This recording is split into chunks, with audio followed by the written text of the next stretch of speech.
আসসালামু আলাইকুম। আজকে আমি মিষ্টি দই রেসিপি আপনাদের সাথে শেয়ার করছি।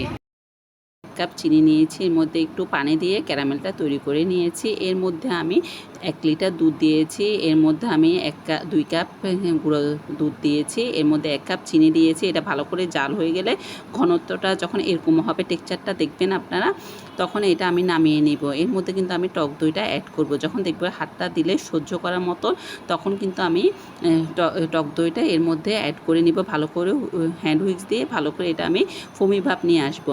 ওই তো দেখতে পাচ্ছেন, এখন যে পাত্রে আমি টক দই মিষ্টি দইটা বসাবো, সেখানের মধ্যে আমি টক দই একটু মেখে নিচ্ছি হাত দিয়ে।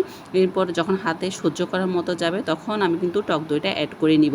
খুব সহজে কিন্তু আপনার ঘরে ঝটপটভাবে মিষ্টি দইটা বানিয়ে নিতে পারবেন। খুব সুন্দর হবে। আমার রেসিপিটা আপনারা ফলো করলে আপনারাও পারবেন আমার মতো মিষ্টি দইটা বানাতে। এর মধ্যে আমি এটা একটা টাওয়াল দিয়ে পাতির মধ্যে ঢেলে টাওয়াল দিয়ে সারা রাতের জন্য রেখে দিব। সকালবেলা যখন এটা দেখব হয়ে গেছে, জমে গেছে, তখন আমি ডিপ ফ্রিজে রেখে দিব 1 ঘন্টার জন্য। দেখতে পাচ্ছেন কতটা সুন্দর হয়েছে, দেখতেও কতটা ঘন হয়েছে। আমার রেসিপিটা ফলো করলে আপনারাও মিষ্টি দই বাসায় তৈরি করতে পারবেন। সবাই ভালো থাকবেন, সুস্থ থাকবেন, আমাদের জন্য দোয়া করবেন। আসসালামু আলাইকুম।